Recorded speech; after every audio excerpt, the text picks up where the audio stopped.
కామన్‌గా patients, family members అడిగే question ఏంటంటే, స్కిజోఫ్రెనియాకి ట్రీట్మెంట్ ఏంటి?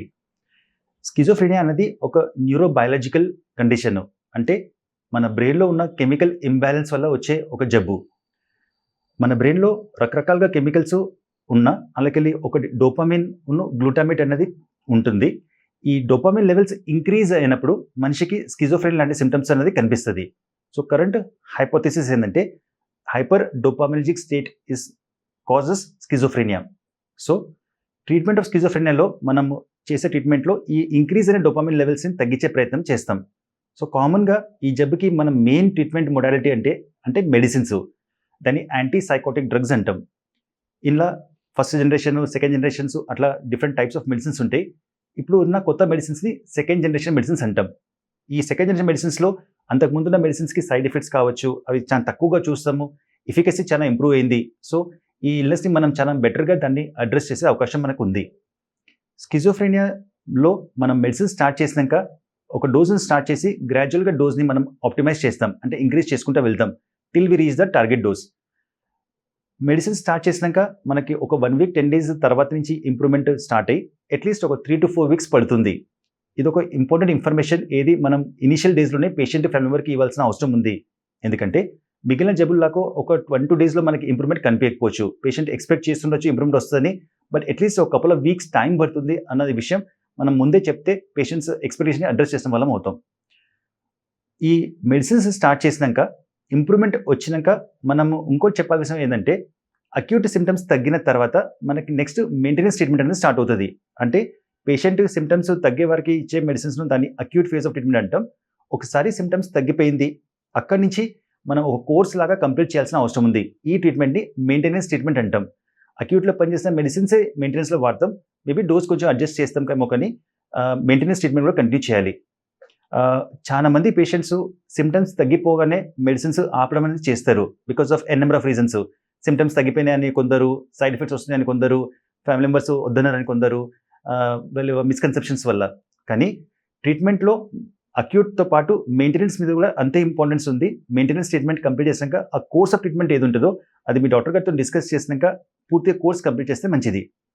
మొదటిసారి అవుతుంది, రీసెంట్‌గా ప్రాబ్లమ్ వచ్చింది, స్కిజోఫ్రెనియా డయాగ్నోస్ అయింది అంటే సింప్టమ్స్ తగ్గినాక కనీసం ఒక 6 to 9 మంత్స్ దాకా మెడిసిన్స్ వాడాల్సి ఉంటుంది.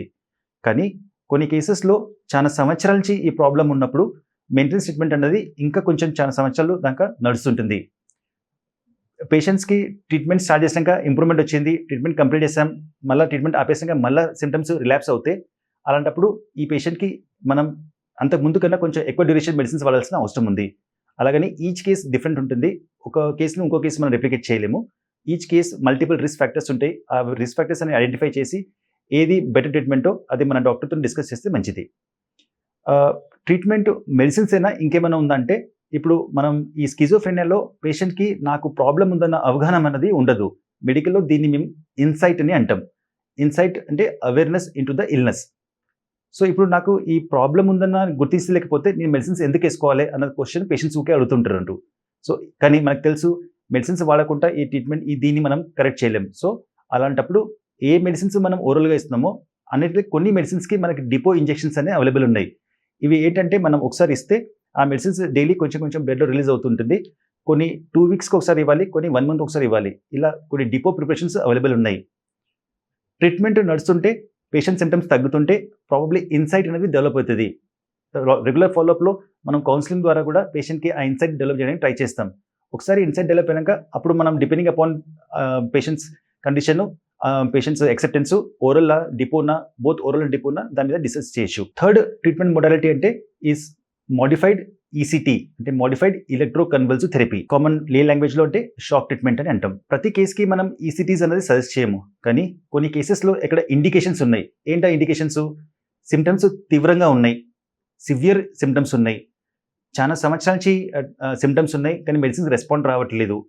లేదంటే ఇంతకు ముందు ఒకసారి ప్రాబ్లమ్ ఉన్నప్పుడు ఈ ట్రీట్మెంట్ ఇచ్చినప్పుడు మంచి రెస్పాన్స్ వచ్చింది. So past history of good response to ECT can again be considered as indication for ECT this time. కొన్ని మెడికల్ కండిషన్స్‌లో ఎలా అంటే ఒకటి ఉంటుంది, దాన్ని మనం క్యాటటోనిక్ స్కిజోఫ్రెనియా అంటాం. ఇది ఒక టైప్ ఆఫ్ స్కిజోఫ్రెనియా.